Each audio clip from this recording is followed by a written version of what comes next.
All right, all right, all right. We're recording. Let's go. Welcome to On the Reel after a week break, probably.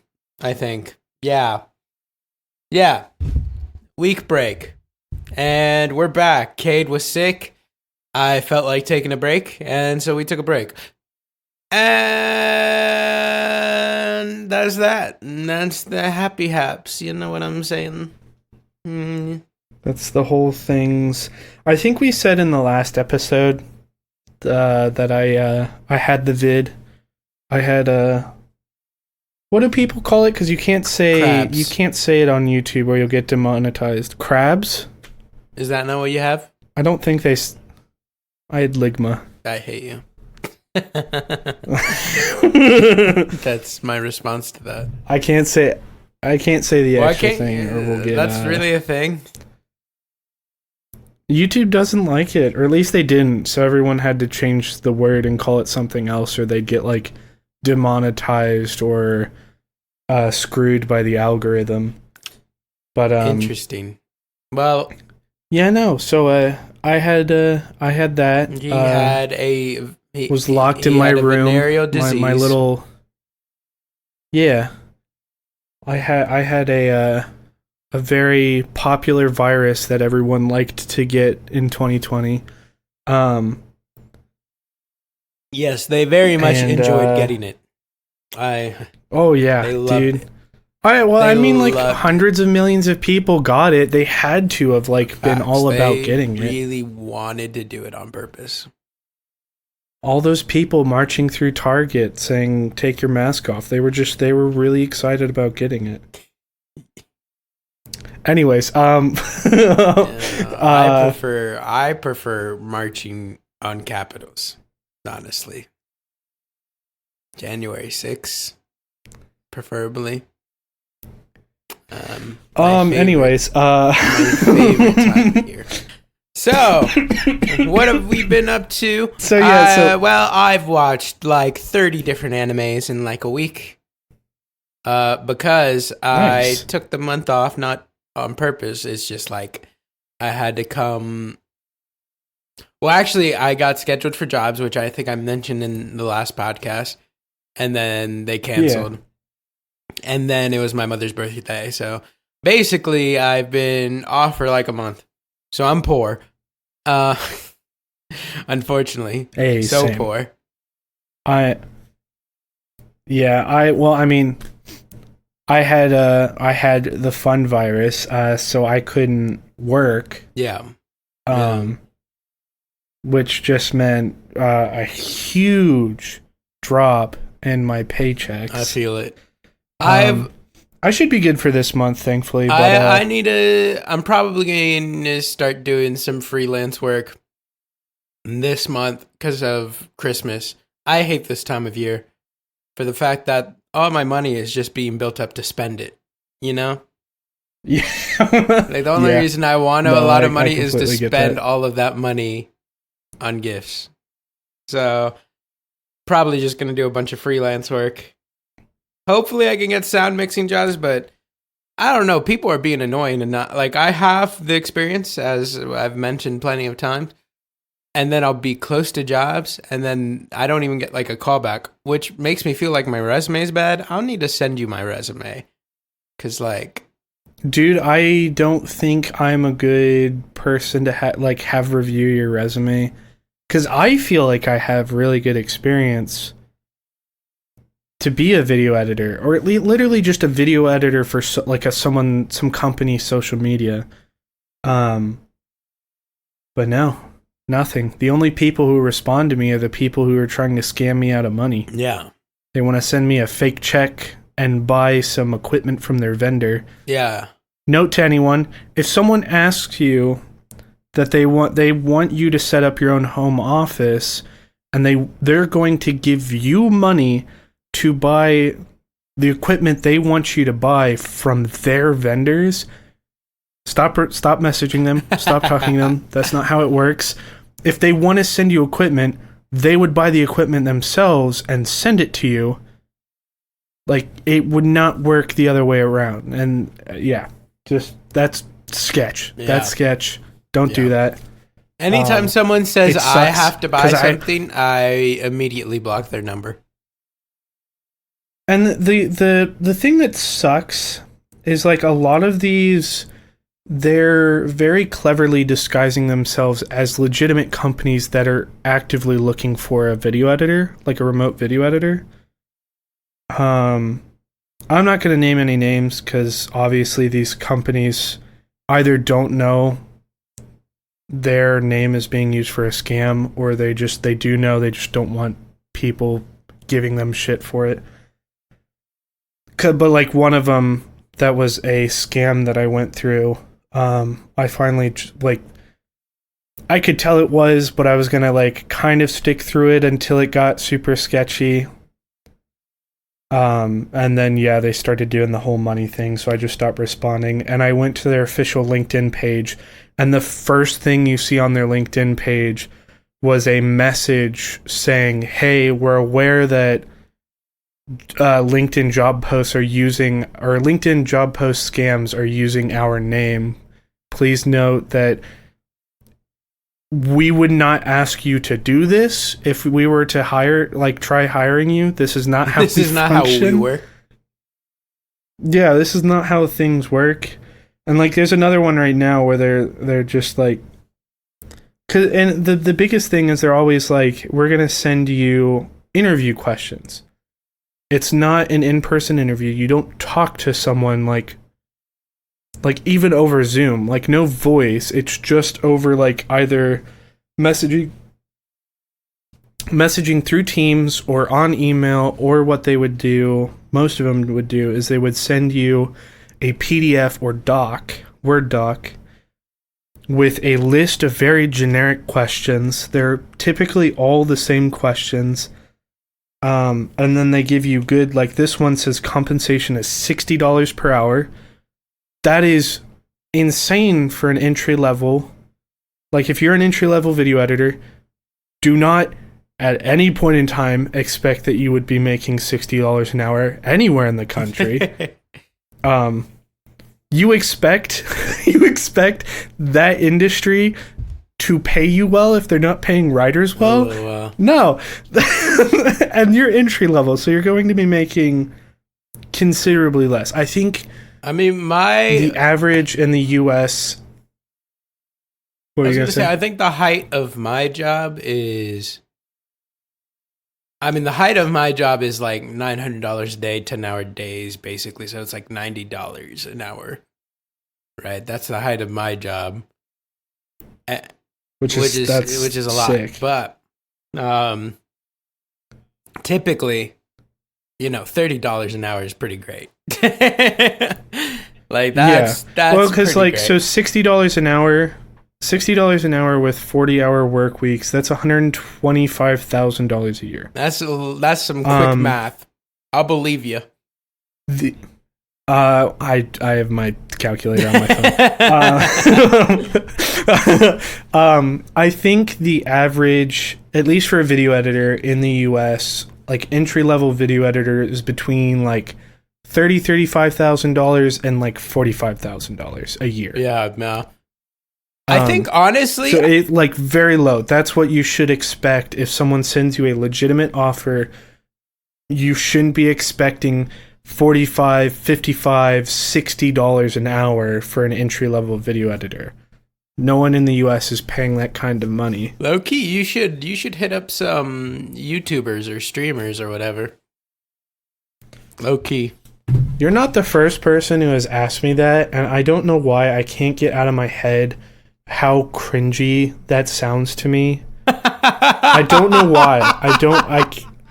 I can't get it out of my head. Like just reaching out that to. That sounds like the not cushiest job, but it's like you get paid for every video, which like a lot of those guys are doing every other day. Which sure, it's probably only like, I don't know, $100 a video. I don't know what the average is. I have no idea. I think like, because the thing is you can actually on Upwork, they're constantly just like small YouTube channels and different YouTubers reaching out to people to just work as freelance video editor for their YouTube channel. And that I feel like is at least the best way to kind of get into editing for YouTubers. But it's like, I don't know why Upwork kind of became, it's more like Fiverr now, where it's like people are like, I want one video a day and I'm going to pay you $100 a month. That's crazy. Yeah, and it's literally like all of these, and Upwork decided to change the way you apply to jobs. Like, you submit proposals. It's that whole thing stays the same. You still have to submit a proposal and stuff like that, and your desired hourly wage. But they changed it where you have to submit connects. And to get connects, you have to buy connects from the website. So now, to apply to jobs on Upwork, you have to pay. It is pay to apply. Yeah, that's actually what I was like, oh, you know what? I want like a job, like just a short little job. So I went on that, I think. And then it was like, all right, buy connects and then like apply to jobs. I'm like, gross. And then it was like, okay, well, I have like 7 connects for the month. So like, let's see what that gets me. So I started to look for jobs. And literally all the jobs that I know I could do easily cost us like 10 connects. I couldn't even apply to them. Yep. So like... yeah. No, I decided to make the investment because I thought it would be much easier to get a job on there. But apparently it is impossible if you don't have previous experience with Upwork jobs.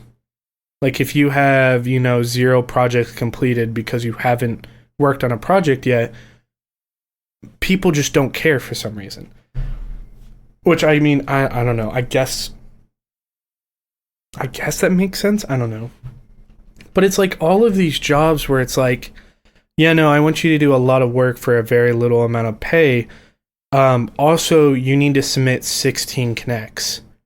Yeah, that's crazy. Like, it's so many of them are just like, submit 16 connects. Because we want to make sure you're actually like invested in making like genuinely scraps. Yeah, that's crazy. It's wild. It is crazy. And like the nice thing is like if some of them close in a particular way, you get your connects back. But most of them, if the person just decides to hire someone else and closes the job posting, you don't get those connects back. That's just money you've lost. That's the ridiculous part. If you're gonna do something like that and I don't even get the stuff back after I don't get the job, it's like, I know that their point is to like force you to pay them money, right? But that just makes me not want to use your site. Yeah. And people, it's frustrating because it's like it's pretty like it gets more and more frustrating and depressing when it's like you keep applying for stuff and then they don't even like reach out. Like I think I've had one person reach out on Upwork. And like it was a legitimate like I think they were doing some kind of like supplements, I think it was. They wanted you to make like TikToks and shorts for a supplement company. Interesting. And they went through the whole process of essentially like you have to make 3 different TikToks utilizing our stock footage. And then we'll go from there. And I think I whipped up 3 quick ones. The first one I think I liked the most, and then they just progressively, because of like the footage they had, I was just like kind of really digging for stuff to make for a sample. Yeah. But I uploaded them to frame.io, which when you share a link, they can't like download it or anything like that, so they can't get a copy. At least to my knowledge, which is why I shared through that. But yeah, the guy was like, I was looking for something different. I think he specifically said something a bit more high quality. Oof. And I said, oh. Oof. Okay. I was like, alrighty. And he was like, yeah, sorry. Oh, well, what does he mean by high quality? I was like, oh, that hurt. What's he mean by high quality? I don't know, because I'm more edited in the style of like TikTok ads that I see often.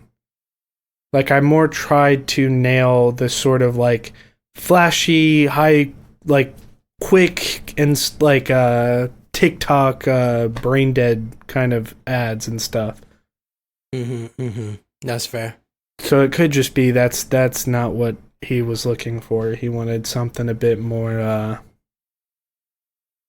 eye-catching. I don't know. I thought it was pretty eye-catching. That's fair. Using what I had. I wonder... Maybe I should put together a sample kind of thing. I need, like... I don't know. I need some... Oh, actually, you know what? I did some audio work on some dude for voiceovers and stuff. Maybe I'll start throwing that in my bios. You know, I mean, like, here's a sample of me having recorded and edited commercials. Because, like... Do you have a demo reel? I don't have a demo reel. I don't know what... I mean, do audio I've seen people request demo reels, and so I haven't applied to those. Because I'm like, oh, I don't have them. But maybe I should just start doing that. I also don't know if a resume should look like a normal resume, or if I should just start listing like credits like IMDb style. You know? I don't know what's more enticing. I've just been... I mean, my resume just looks like a normal resume. Maybe that's our problem. But I try to make it just like endless editor. Like, it's like, hey... This is literally all just work experience and internship experience of me being a video editor.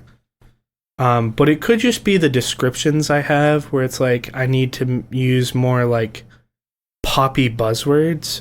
I thought I was with all the programs, but I need to be a little less humble, but probably. Probably. The golden rule I've always heard is it's got to be one page, which I feel like is always crazy. Because, like, I have so much experience, and, like, those descriptions... I don't know how to give a good description while only lasting one page, right? Because I have to list my schooling. I have to list the descriptions of each job I've done. I've got to list the jobs I've done. I've got to put the little summary of my, like, self. I've got to put my skills and stuff on the side somewhere. And then my name and stuff like that. So it's like, how am I supposed to fit that all in one page? It's usually like a page and like 1/10 of the next page. But if I make it any smaller, it's like tiny writing and doesn't look like visually appealing. No, I get that. Yeah, I feel like a lot of trouble trying to condense stuff down into one page. Mine is one page right now. And I think if I pull it up, I have pretty much everything that I like feel like I need to like, I guess, show. Let me pull up real quick because I have like the first section is work experience. Obviously, at the very top, it's like my name and then email, phone number, website, address, and then I have like four examples under work experience, 3 examples under internship experience, and then education and technical skills. And it's pretty legible. I think that like for descriptions, I do bullet points. Yeah. Under each thing. Yeah, I usually and it's like 2 to 3 bullet points. I try to keep it pretty Yeah, I usually do like Pretty a concise. few bullet points. I'm trying to look up my resume right now. But no, yeah, I don't know. Yeah, because like, But I mean, at the end of the day, it might just be like, oh, I'm losing out to guys who like have awards and stuff. You know, like that might be true. It might just be like 5 guys hogging all the jobs. That is very true. And I have a couple, like, because I think you gave me a staff me up recommendation, and like one of the people I've worked with gave me a staff up recommendation. I'm pretty So, sure. like, I was hoping that'd be enough to be like, okay, this guy's legit, you know? Yeah. Ugh. Also, like, again, actors, do what you need to do. Of course, do what you need to do. But damn, the lack of jobs. It's all documentary style, which like is fine and honestly easier. Which is why I thought I'd get more jobs, but then it's only like 10, 20 job listings a month. You know, when I first started Staff Me Up, it was like every day had like multiple jobs. How much do you pay to apply? You pay like $15 a month, which is why I was like, that's pretty reasonable, honestly. Yeah, I mean, it's better than having connects, right? Yeah, I get unlimited job applications. That's fair. I mean, you get like 300 connects for $48. Yeah, that's too much. That's crazy. I haven't gone through all my connects yet. It's been I don't know how many months of me applying to stuff. I kind of got discouraged though when just like no one was responding, and then the one person was like, "I want something a bit higher quality." And I was like, "Fuck." I did not try hard enough then on that. To be fair, when you work with people who aren't creatives, they don't realize quality of work. You know? I mean, yeah. They'll be like, how isn't this better? And it's like, well, you sent me terrible footage. This is all I got.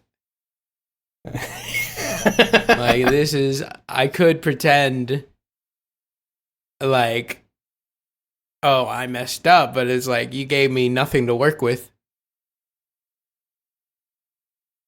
Yeah, it was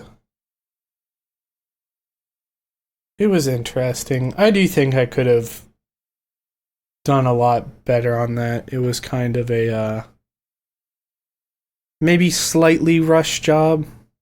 I feel like most of my stuff is slightly rushed. Such is life. Such is life. But back to what I was trying to start before we went on this rant of being broke.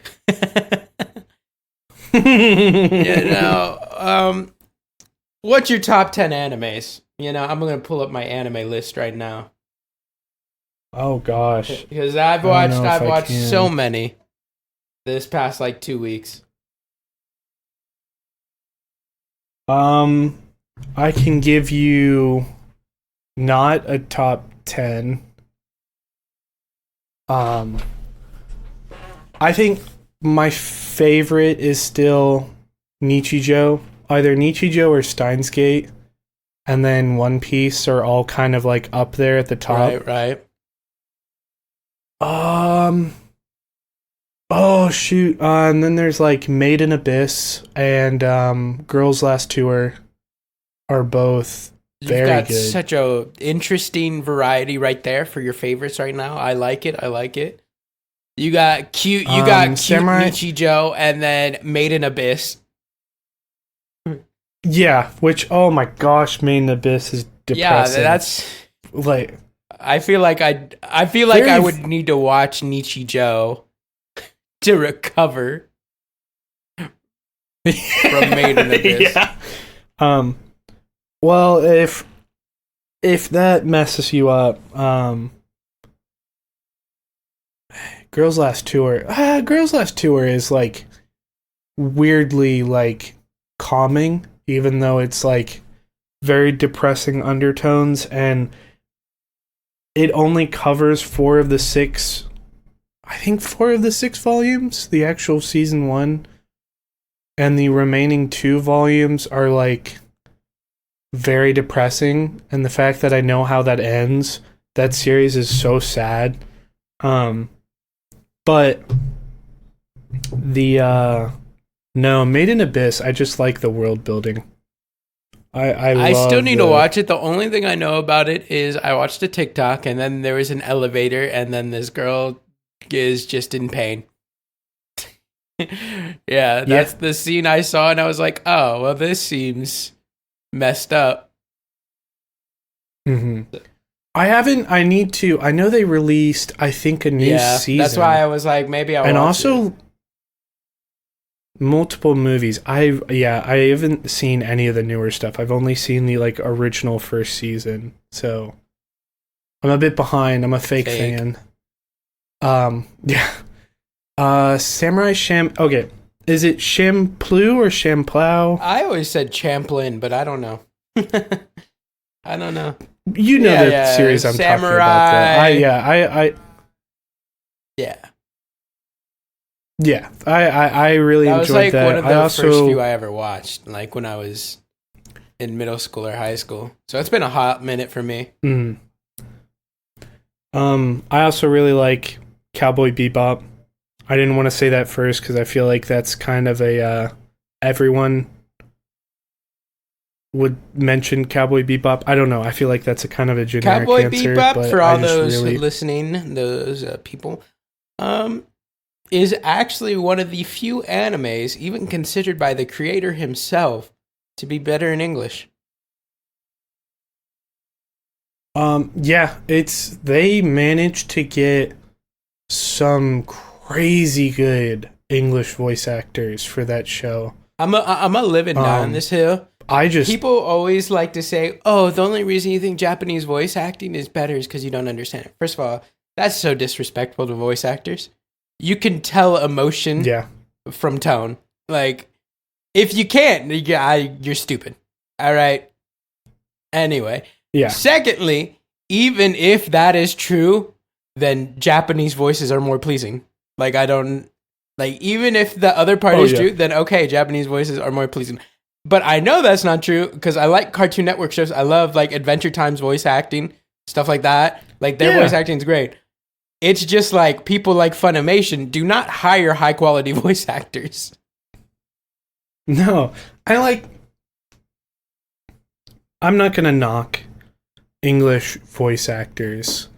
Yeah, I'm a knock Funimation ones. A million times better than I am, so I feel like I have no position to kind of trash on them, but I just like 9 out of 10 times the Japanese subtitled version is just, there's more emotion there. There is, and that's not to say I just feel like I agree. I'm sorry to cut you off multiple times this episode. Oh no, but just to interject, it's like I understand there's cringy voices, like those like little girl characters, like Oni-san. Like, yeah, I get that. That is very cringy. Like, I acknowledge that is cringy, and sometimes, or like half the time, not good. But then you get the like deep voice Japanese voice actors for like a villain or something. I mean, it's crazy how powerful their voice is. Yeah.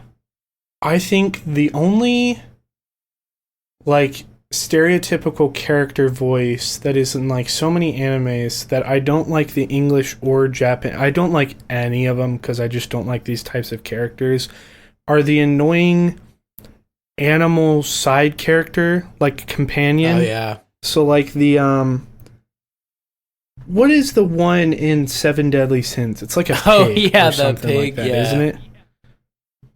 That style of character always has the most annoying voice and does nothing correct the entire series.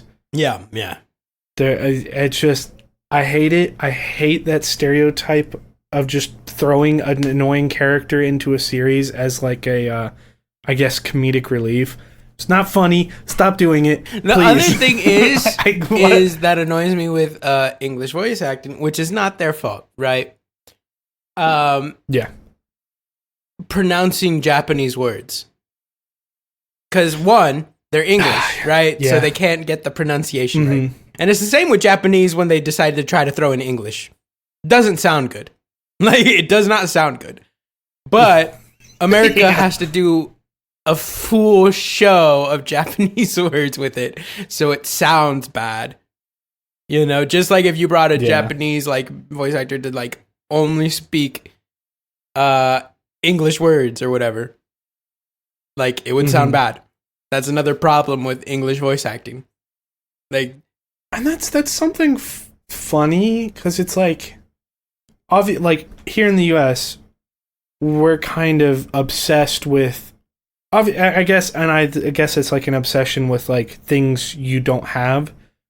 So it's Americans being obsessed with Japanese culture and Japanese words, whereas Japan is kind of obsessed with Nazis. American culture and American words. What? Oh, yeah, I was low-key, since no offense to Japanese, but they do got a little bit of white supremacy going on. I won't lie. I watched a show called Tanya the Evil, which is basically fictional Japan, or not Japan, fictional Germany during World War, and they're the good guys. And I was like, that seems suspect. Plus, they always draw black characters to look like disgusting. Oh no! Like the caricatures that white Americans did for the longest time. Or no, Disney. Disney did for that the man longest was time. a Nazi, so that makes sense. He was he was a Nazi. He was anti-Semitic. So, but which love Oda. Definitely wild with the Usopp. The giant big lips he drew on that were crazy. And then also, man, though, if you go into that series and you actually like pay attention to the themes, it is very anti-capitalist, pro-communist, like I think revolutionaries and terrorists, essentially. Because, I mean, it is like the pirates are the good guys. To be fair, not terrorism. I mean, I guess terrorism depends on what side you're on. But against oppressive governments. Yeah, it's against... Which Hassan most governments that exist today. Hassan Piker was like, oh, he's definitely like socialist communist. And I was like, you know what? I think he's more anarchist. Probably. Which I don't know. Either one's probably not true because he does support monarchies, right? Like he loves Vivi. And stuff like that. I don't think he doesn't have anything against kings. Yeah, so it's like a off branch of anarchy, communism kind of thing. He's also anti-racism. I know that might seem wild with how he draws black characters, but first of all, to even include a black character in your main cast is progressive for the 90s, and fishmen are just black people. Let's be real. Which I know that trope is annoying to make black people just not actual black people and make them animals. But yeah, the fishmen are Pixar. Just... Everything Pixar does. The fishmen are literally just black people. Which, if you got to some Bodhi, right? You've already passed some Bodhi, right? Yeah. Bro, when he threw the punch, I teared up a little bit. When Hachi, gets a, Pew, pew. What? Oh. Yeah. When Hachi goes down and Luffy just goes up and decks him back into the manga, bro, I was like, that was sick. The Celestials, that literally just, that island was just put there. I know it's supposed to piss off everyone, but my gosh, does it just fill me with rage, because I'm just like, there's real people like this. There are actually real people like this, though. That's absolutely. It's scary because like the metaphors are like true. Yeah, but so that's Luffy Goat. Love Oda. He definitely messed up with cross dressers and black people at first. He's done better with transgenders with the new arcs. But at first, it definitely was just like a joke to make fun of them. So, yeah, you do see some growth, and like, you do see sometimes Japan's like very kind of behind the times on social issues. What's the character's name from Impel Down that helps Luffy escape? Yeah. I never thought they were okay. Well, this could just be me being ignorant. I never saw that as being like that character is just a joke. Yeah, so Yvonne was fine because that seemed to be based more off the Rocky Horror Show, right? That character looks kind of exactly like the Rocky Horror Show person. But like when they first introduced like the like type of characters, right? Like on Sabaody Island, they're like super like Fishman Island or whatever. Like they're disgusting and like. Oh, are you talking about the island that Sanji ends up on? That. Yeah, when they get kicked off of Archipelago. There's that too. Or when he gets the blood transfusion and like he's just disgusted by them, and like it's supposed to be a funny joke. Well, Sanji's an awful character, so it's like, but like we're just. But like what I'm saying is, we're supposed to hate what he does, so it's like I don't know. At first, that was pretty bad. At first, like there's a lot of that type of humor of like making fun of transgenders, but in like Wano especially, like all the transgenders are just like you wouldn't even be able to tell the difference, and also like they're just treated like normal people. No, it's not like acknowledged or cared about really. Like there's even a bathing scene which people, there's in weirdos who can't handle the fact that people consider themselves men if they were born female, but one of the female born characters takes a bath scene with the males, and they're like, how are they not trying to hit blah blah blah, like stuff like that. Is like, how do they consider that a man? And it's like, well, one, they respect the person, I guess. Like, you clearly don't. Yeah. Like, I hate to tell you, you would not be a part of your favorite pirate crew because you can't handle this idea. Like, what is your opinion on Bon Clay? As in, like, how, like, goated, or did they make fun of him? Because at first it was a make fun of. Both. At first it was a make fun of kind of character, right? Like, that's what I'm talking about. Like, they were introduced, that whole pirate crew, and it was this, like, comic relief that it's like, haha, gay people, right? Yeah. Goated character. Goated character. Oh, yeah. Fantastic. Imperial Dawn, so like, they completely removed the joke about him other than he's, like, extremely flamboyant, which is fine. Being flamboyant is a funny joke. As long as they're not making fun of like cross-dressing or like being gay, I don't care. Like him being flamboyant is hilarious. Yeah. So, and like again, it shows how much Luffy just does not care about anything other than your personality. So it was a nice little touching thing if like. If you're like transgender or whatever, or crossdresser. I feel like his character. I mean, I guess I shouldn't assume, but Bon Clay's character is just like, I don't know. When I think about the fact that the actual manga started in the 90s and the anime started in the early 2000s,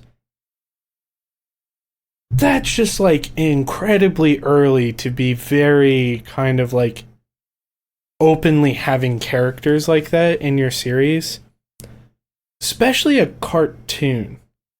Right. Which I always, kind of connect him to being very progressive, but I guess in the same exact book, he is very much also making fun of them. I would say, I don't know if I can. I would say he made those characters and like first as a joke, but also like including those characters, like, because he still made Bon Clay strong, right? Like, he goes toe-to-toe with Sanji in their first fight. Yeah. So he didn't make the character weak, and he made the character enjoyable, like, the crew loved him. So it was a nice stepping stone, but obviously the character was made for the comic release of, like, look at this weird cross-dressing men. And then he's like, okay, people are starting to like accept this more, and I've changed my like opinion on these things. He gets better with it. I mean, you still see that he includes the like ugly men cross-dressing. It's kind of gross to look at with Fishman Island. But I think that was more of a like, this is already established canon in our universe, so I'm just going to keep it up. Right? Yeah. Because then he, like, after that moment, you basically never even see that joke again, at least to my knowledge. Because you get to Wano, you meet, like, 2 transgenders, and they're... If you weren't paying attention, you wouldn't notice, right? Like, you just really wouldn't notice, and you're like, oh, Oda's grown up with this. Like, he is perfectly fine with just, like, transgenders. He's not making it the butt of a joke. He's not trying to do any of that. He's literally just making complex characters, and the universe is accepting it. Like, there's no one trying to question it. Like, this is minor spoiler. It's for whatever. So close your ears for those who don't want to hear. But Kaido has a son, originally a daughter, named Yamato, who now is just switched to being called Oda and wants to be considered a man. Kaido fully accepts it. The most vile, evil person like you meet up point in that series perfectly considers his son a son.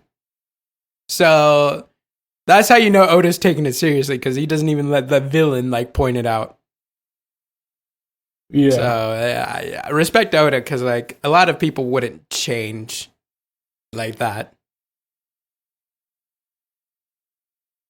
Also, our podcast episode has taken a lot of turns right now. I was just trying. It has. I was just trying to list my favorite anime.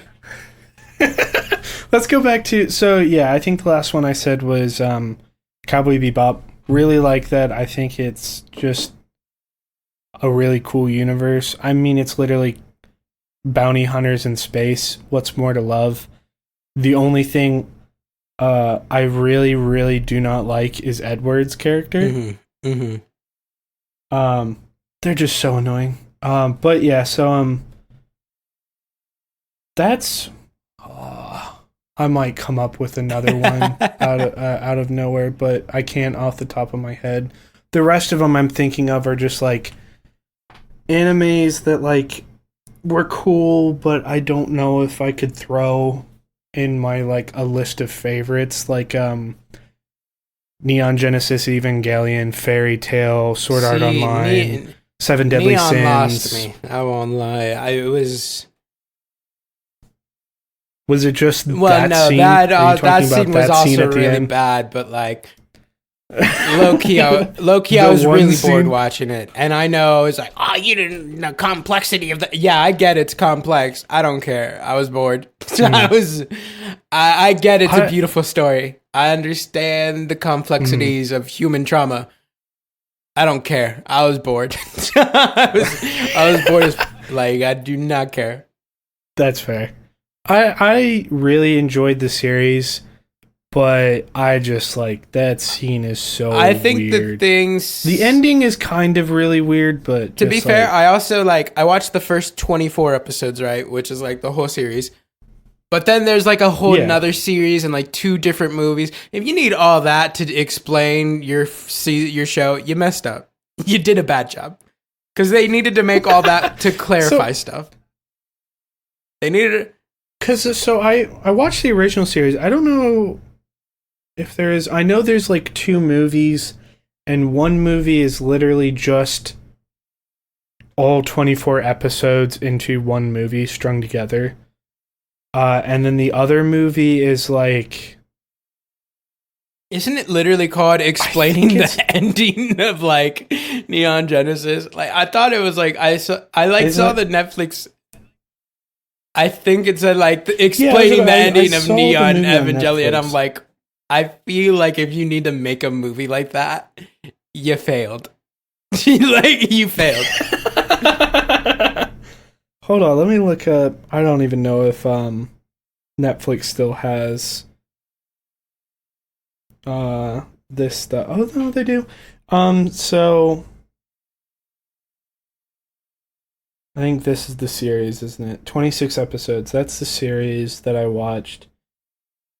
And then there's a movie, an 1.5-hour movie called The End. That's what it is. It's the end of Evangelion. And then there's Evangelion Death True Squared. Which is like... Oh, okay. I think this is the one where it's literally the same exact movie, but I think... Like, if you look at the water, it's all red, because this... Or no, is this just the original series, but just in movie? I don't know, bruh. Oh. It's confusing, but I know there's the whole Rebuild Evangelion movie series that seems to expand on it, because it's like... has scenes that aren't from the original series, so I'm assuming it's expanding on it. But...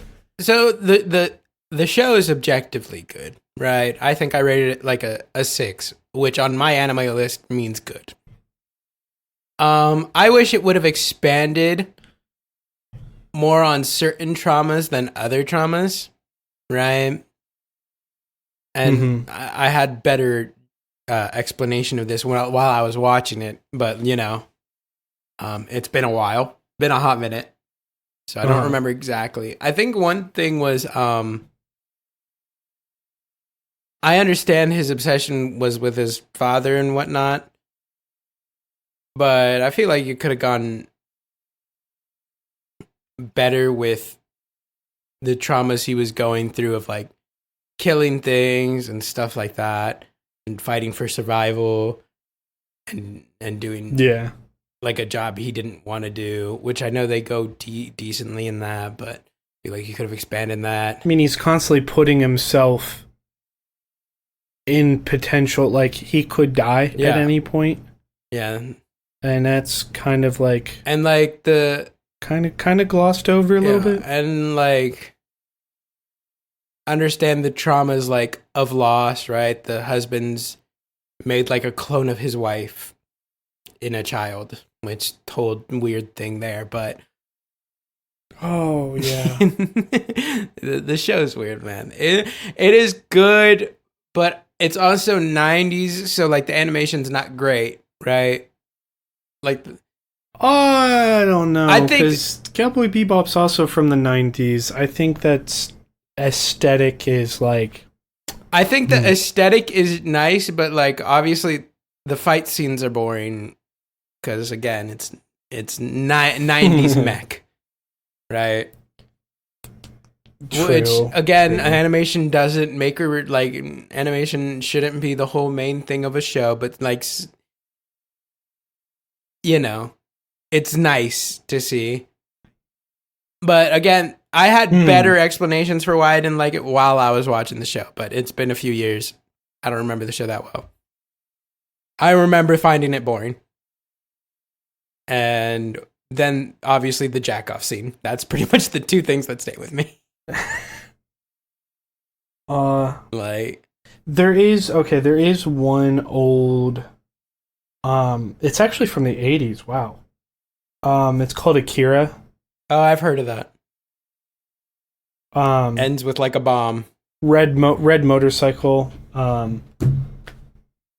I feel like I have seen so many clips from that, and visually, Akira! It looks beautiful. Yeah, no. Again, I think 80s and 90s has very beautiful aesthetic that like modern day anime doesn't really have. Yeah. Which I don't really know enough about animation to know why that is. I don't know if it's just like hand-drawn everything is why it's so pretty. And maybe not everything's hand-drawn in modern day. Like, I don't know. I don't know enough about animation techniques to know why that aesthetic's so different. I think so. Like Toei animations, I think they do a lot of stuff hand drawn still, but it's all digitally hand drawn. Whereas like some of that older stuff was literally like hand drawn, like on paper or on like some of the stuff, at least for Akira, I think if I'm remembering it right, is they would draw on these special clear frames, and then they would put that over top of a really bright light, and all of the spots they would leave open would be like where the actual lights are in the scene. So it was a very interesting look. But also that's a movie, and Evangelion and Cowboy Bebop are TV shows. So it's like, I think they spent quite a bit more money and time making the Akira movie, which is why I think the animation is probably a step above those two shows. That's fair. All right. My top anime. Well, your top 10. You started with you wanting to talk about this your list top I never 10. got to. All right. I put these two shows mostly for like, because I watched them as a kid, right? And like, but low key, objectively, they're probably not 10 out of 10.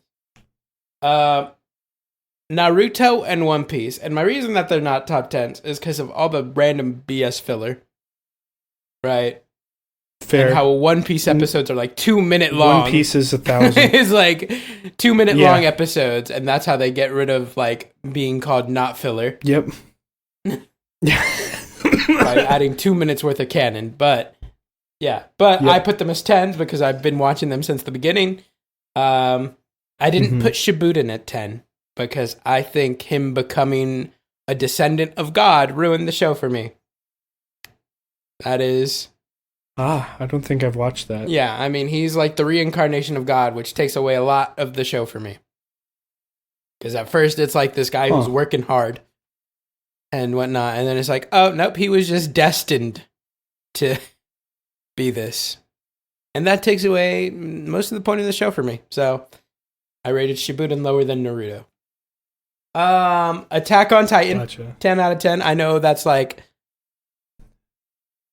It used to be a cold take because it's like, obviously it's a 10 out of 10, but now people are like, oh, it's so overrated because everyone calls it a 10 out of 10. I'm still on the train that it's a 10 out of 10. I need to watch it. It looks so good. I don't know why. I think it's a really well written story, and people say the ending doesn't make sense, even though it completely makes sense. I don't know how people don't think it makes sense, but yeah. You're dealing with modern society. Next, we need Subway race. What's it called? Playing on the side of the screen to keep our attention. Oh, Subway yeah, Surfer. Subway Surfer's true. Next thing, ReZero. This is a personal favorite of mine. You know, not a lot of people would rate it 10 out of 10. I don't think. I think people would rate it like 9, 8. Love ReZero. That is another one I have not seen yet. I will agree. There is no stake to the show, if that makes sense. Because his power is he comes back from death. You know? So, like, even though there's a lot of death in the show, no one actually dies because, again, he just comes back to death and saves the day. So, like, I understand why people would find that power, like, not really worth watching. But I loved it. Next two are comedies. Love is War. Love is War. If you have not seen Love is War, Cade, I need you to binge it. I need you to binge it right now. And the other one is Psyche K. Have you seen Psyche K? Psyche? Yeah, Psyche. Saiki. Hold on, let me look. If you haven't, again, both those shows you need to watch. They're both extremely cute and extremely funny. Easily top 10s in my list. I know people... The Disastrous Life of Psyche K. A beautiful show. Beautiful. Oh, it's on Netflix. It is hilarious. I've seen this main character before. Next, yeah, you should watch it since you haven't watched it, because again, banger. The only episodes I don't like of it are ones he with his brother, but like it's slice of life stuff. So it's like 5-minute little sections. All right, next is one that has gotten really popular the past couple of years. Jujutsu Kaisen. Yeah. Which I think is a banger. The world considers it a banger. I love Jujutsu Kaisen. Next one, Demon Slayer. Easy 10 out of 10 for me. Beautiful art, good story. People can pretend it's not, but it is. Next, and my final 10 out of 10, Ranking of Kings. It is about a blind and mute boy.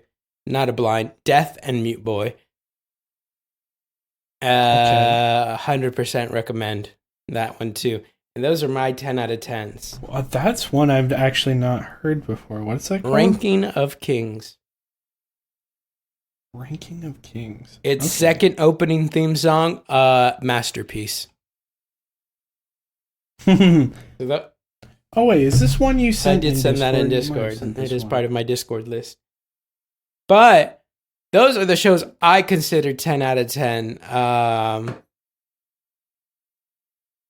But yeah, those are all the ones I recommend you watch.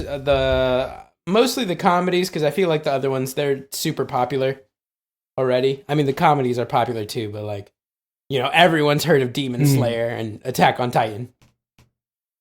You know? So I would recommend you watching those. Of the new ones I watched, let's see, which one did I watch recently? That did I rate 1 to 9? Let's see. My 9 list is actually very exclusive. You know? Oh, that's my 10 list. Yeah, well, not for anime, just general. Yeah, my stuff. 10 list is like, realistically, it's like 3 or 4 shows, but like I've put like each of the seasons there. Because that's how anime likes to rank shows for whatever reason. So, of the newest shows that I've watched that I've ranked high, where is it? I just had it. Bocchi the Rock ranks 8. 8 out of 10. Ooh. Very fun animation, very solid show, and as someone who loves music, clicks with me. The Dangers in My Heart, which is another show I recommended to Cade. I like some romance animes, but like my thing is I have to genuinely believe these people would like each other in real life. I feel a lot of time romance animes are just like, oh, these two people are hot. And sometimes they do nice things to each other. You know? Like sometimes they show me like, oh, this guy acts like a dick to me. Oh, he held the door for me. I'm in love with him. Like, those are the romance animes I just cannot get behind. But The Dangers in My Heart, very cute, very funny. Recommend that. Then I watched something called Heavenly Delusion that also ended up being ranked 8, which, very good. There is a rape episode, so trigger warning on that. But, yeah. Overall, a great show. If they didn't have that scene, I would have rated it a 9. Not one lie. They got to stop putting that in there. Stop putting stuff in there, people. Like I don't mind like traumatic events being on in like a screen, right? It only bumped down a rating for me for 1, but like it makes me sad. Right? Like it makes me sad. So I guess I'm just thinking 5-minute warning. Like stuff like oh, okay, yeah. So continue on with your series. No, that's it. Those were the ones I ranked the highest out of the new shows. Oh, and Tanya the Evil, which I know I complained earlier in an episode and been like, haha, Japan loves white supremacy. It's still not a false statement in my mind. Japan is incredibly racist. That is not like Korea also. Just really Asian countries, very racist.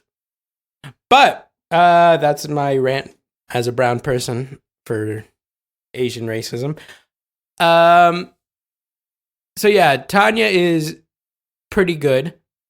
It is a villain protagonist, which I typically like heroes, right? Like I don't really like someone who's a dick.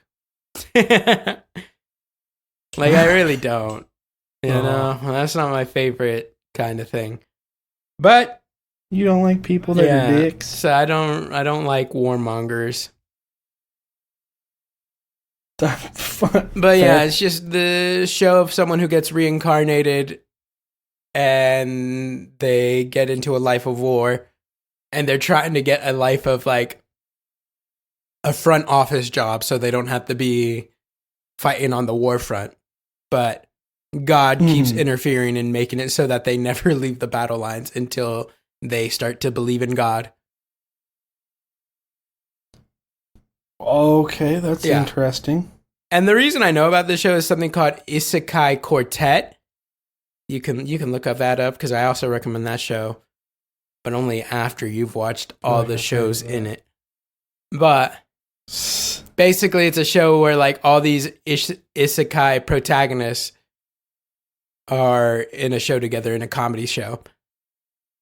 And so I saw Tanya was in that, and I was like, okay, I'll watch it. And it turned out pretty decent. I recommend both shows. You know, just be okay with like little lolly Hitler. Okay. Little. I'm recognizing quite a few characters. I mean, they've got Megumin. Well, pretty much everyone from... Yeah, it's from show. Everybody from Kuno Suba, everyone from ReZero, everyone from Tanya, Fate, everyone from Overlord. And then the second... Oh, no, that's not... And then the second season has everyone from Shield Hero. Okay. So they're just... They're just all going to school together. So that's why it's kind of funny, because when you actually watch their shows and it's like, everyone's dying. But if you watch that show, it's just a comedy show of them all going to school together. Did they do that with everything? What do you mean? Because they did that with the Fate series, too. I never watched Fate because I got really confused. To be fair, I want to give Fate I think a try. the reason is because I didn't start at the right show or whatever. Yeah, there's like 30 of them. It gets complicated, and then it gets really depressing and violent and gruesome, and it's like then they release some show where they're all like happy and doing it's something like they're all going to school or something, and it's like, these are not the same. All right, well, that'll wrap it up for this episode. Kate, do the outro as I stare at this random fire starter grill thing you sent me. Oh yeah, that was allegedly I sent you a fire starter thing. Yeah. Oh. All right, yeah, Kate, allegedly, do our intro. I sent you your homework. But yeah, that's everything. Thank you so much for watching. I guess to give a little update on some stuff we talked about last time, which was good old box office stuff.